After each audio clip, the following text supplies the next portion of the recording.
Hello guys, I am Aniruddh. Welcome to this video. इस video में हम सीखेंगे कि हम CSS का यूज़ करके कैसे HTML एलिमेंट्स की पोजीशनिंग कर सकते हैं। तो उसके लिए हमें CSS की एक प्रॉपर्टी होती है पोजीशन, उसका यूज़ करना पड़ेगा। तो उसको भी क्विकली हम देख लेते हैं। तो जो CSS की पोजीशन वैल्यू होती है, उसको पोजीशन प्रॉपर्टी जो होती है उसको हम ये सारी वैल्यूज़ दे सकते हैं, जो कि होती है static, relative, fixed, absolute and sticky. तो जो स्टैटिक वैल्यू होती है वो डिफ़ॉल्ट होती है, मतलब जो डॉक्यूमेंट है, मतलब जो हमारा HTML डॉक्यूमेंट है वो नॉर्मल दिखे, मतलब जैसे वो हम लोड हो रहा है वैसे ही दिखे। वो नॉर्मल डॉक्यूमेंट फ्लो को फॉलो करे, मतलब जैसे हमने ऊपर H1 टैग लिखा है, फिर नीचे पैराग्राफ टैग लिखा है, तो हमें सबसे पहले H1 टैग दिखे, फिर पैराग्राफ टैग दिखे, और उसके बाद कोई हमने टैग लिखा हो तो वो दिखे। तो वो, हाँ, वो प्रॉपर्टी होती है स्टैटिक। मतलब पोजीशन की प्रॉपर्टी तब होती है स्टैटिक, हमें जितना भी HTML कंटेंट है वो नॉर्मल डॉक्यूमेंट फ्लो की फॉर्म में दिख रहा है। अब रिलेटिव, फिक्स्ड एंड एब्सोल्यूट क्या होता है, ये हम इस वीडियो में देखेंगे। और स्टिकी जो होता है वो थोड़ा सा कॉम्प्लेक्स होता है, तो वो मैं इस वीडियो में कवर नहीं करूँगा, क्योंकि फिर ये वीडियो आपके लिए थोड़ी कॉम्प्लेक्स हो जाएगी एज अ बिगनर। तो उसके लिए आप W3 स्कूल्स की वेबसाइट पे जाके आप यहाँ पे देख सकते हैं पोजीशन स्टिकी के बारे में।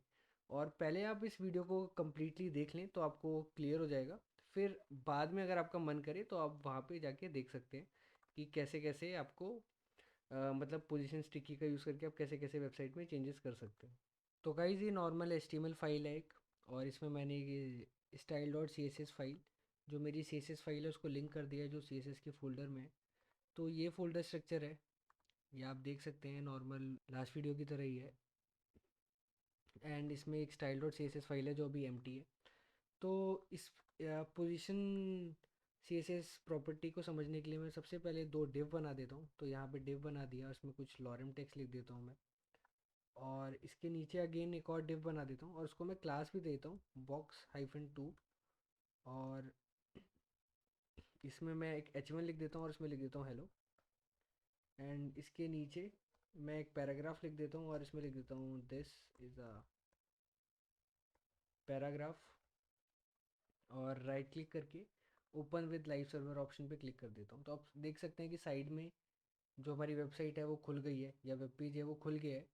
और उसमें आप देख सकते हैं जो ये वाला टेक्स्ट है ये फर्स्ट डिव से आ रहा है, और जो ये दोनों टेक्स्ट हैं ये सेकंड डिव से आ रहा है। तो जो सेकंड डिव है उसको मैं क्विकली उसकी क्लास यहाँ पे लिख देता हूँ box-2। और यहाँ पे मैं लिख देता हूँ इसको बेसिकली बॉर्डर दे देता हूँ मैं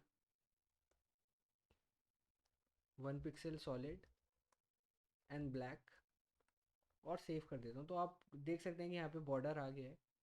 अब मेरे को इसके अंदर जो मैंने H1 टैग लिखा है उसको टारगेट करना है, तो उसके लिए मेरे को लिखना पड़ेगा .box-2।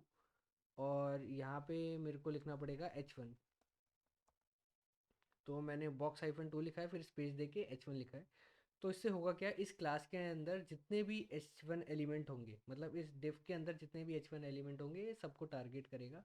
और जो भी हम यहाँ पे प्रॉपर्टीज़ लिखेंगे वो सब पे एप्लीकेबल होगी। फॉर एग्जांपल, मैं अभी के लिए यहाँ पे एक पोजीशन प्रॉपर्टी लिख देता हूँ और इसकी वैल्यू एब्सोल्यूट सेट कर देता हूँ, और मैं इसको सेव कर देता हूँ। तो अभी आप नोट करेंगे कि जो हेलो टेक्स्ट है वो दिस इज़ अ पैराग्राफ के नीचे आ रहा है। तो उसमें होता क्या है, जैसे हम पोजीशन वैल्यू सेट करते हैं तो नॉर्मल जो डॉक्यूमेंट का फ्लो होता है वो चेंज हो जाता है। आप इसमें नोट करेंगे इंडेक्स फाइल में कि जो मैंने हेलो है वो पहले लिखा है, और जो पी टैग है वो बाद में लिखा है। लेकिन आप जब वेबसाइट पे व्यू करेंगे तो दिस इज़ द जो पैराग्राफ है वो टेक्स्ट ऊपर आ रहा है हेलो से। तो ये इसलिए हो गया क्योंकि जब भी हम पोजीशन CSS प्रॉपर्टी मतलब देते हैं किसी भी एलिमेंट को, तो उसकी पोजीशनिंग वो चेंज कर देता है। अब इसमें एक और प्रॉपर्टी हम लगाते हैं टॉप, और इसको कर देते हैं 0, और सेव कर लेते हैं। तो आप नोट करेंगे कि जो हेलो है ये टॉप पे चला गया, मतलब टॉप से उसकी वैल्यू 0 है। अगर मैं टॉप से इसकी वैल्यू कर देता हूँ फॉर एग्ज़ाम्पल 15 15 या 30 पिक्सल, और सेव करता हूँ, तो आप नोट करेंगे कि इसकी वैल्यू जो पोजीशन है ये 30 पिक्सल टॉप से नीचे है, मतलब टॉप से इसकी पोजीशन 30 पिक्सल है। जो हेलो जो H1 टैग है इसकी पोजीशन टॉप से 30 पिक्सल है। मतलब इन दोनों के बीच में जो गैप है वो 30 पिक्सल का है। तो ऐसे आप याद रख सकते हैं, और ऐसे सिमिलरली मैं लेफ़्ट भी लिख सकता हूँ और यहाँ पे बता सकता हूँ 100 पिक्सल। तो आप नोट करेंगे कि अभी 100 पिक्सल लेफ़्ट से हो गया है और टॉप से 30 पिक्सल। लेकिन इफ़ आई वांट कि जो जो इसकी पोजीशनिंग है वो इस डिफ के रिलेटिव हो, जिसको हमने बॉर्डर दे रखा है अभी, तो उसके लिए भी हमें कुछ ज़्यादा कॉम्प्लेक्स नहीं करना। उसके लिए हमें यहाँ पे box-2 क्लास में आना है और यहाँ पे हमें पोजीशन और उसकी वैल्यू रिलेटिव देनी है और उसको सेव करना है। तो अब हुआ क्या है, इसकी पोजीशन रिलेटिव हो गई है box 2, मतलब जो इसका पेरेंट एलिमेंट है। वापस हम एक बार इंडेक्स फाइल में आ जाते हैं।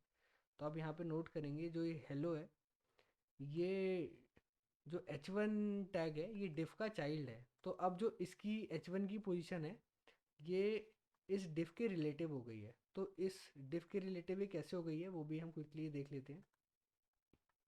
तो इसकी पोजीशन टॉप से हो गई है, वापस मैं CSS फाइल में चलता हूँ, इसकी पोजीशन टॉप से हो गई है 30 पिक्सल। तो यहाँ से इसकी पोजीशन हो गई है 30 पिक्सल टॉप से, और लेफ़्ट से इसकी पोजीशन हो गई है 100 पिक्सल।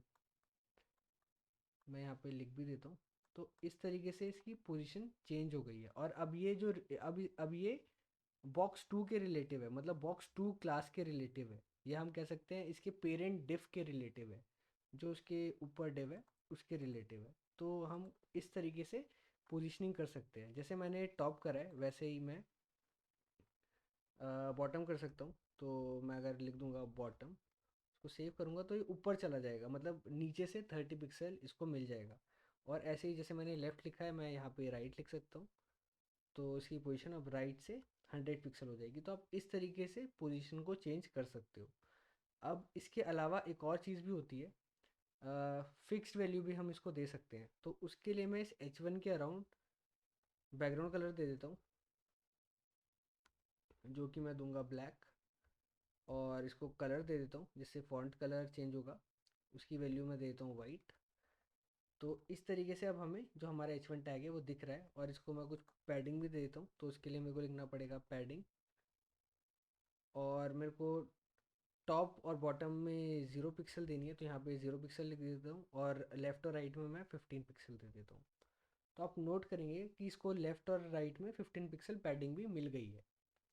और अब मैं इसको राइट की जगह लेफ़्ट पे 0 कर देता हूँ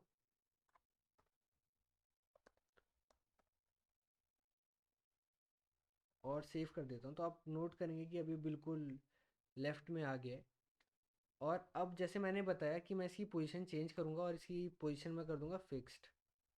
तो अगर मैं इसकी पोजीशन फिक्स कर देता हूँ तो ये बॉटम में 30 पिक्सल है, मतलब बॉटम से 30 पिक्सल है और लेफ्ट से 0 पिक्सल है। अब ये इसके रिलेटिव नहीं है, box 2 के रिलेटिव।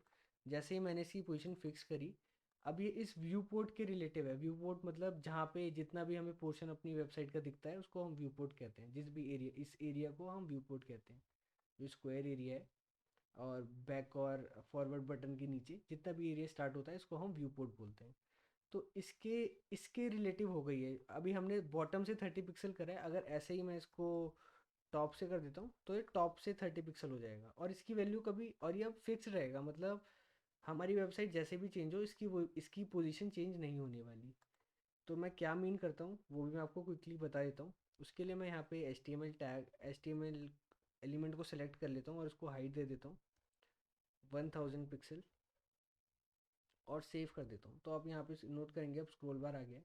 तो जैसे ही मैं स्क्रॉल अप करूँगा तो आप देखेंगे कि जो हेलो है या जो हमारा h1 टैग है उसकी पोजीशन चेंज नहीं हो रही। तो इसकी पोजीशन इसीलिए चेंज नहीं हो रही क्योंकि हमने इसकी पोजीशन को फिक्स्ड वैल्यू से सेट कर दिया है।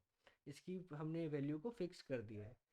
तो इस तरीके से हम अलग अलग पोजीशन वैल्यूज़ का यूज़ करके अपनी वेबसाइट का लेआउट चेंज कर सकते हैं। गाइस अब क्विकली जैसे मैंने h1 बनाया है ऐसे ही मैं एक h2 बना देता हूँ।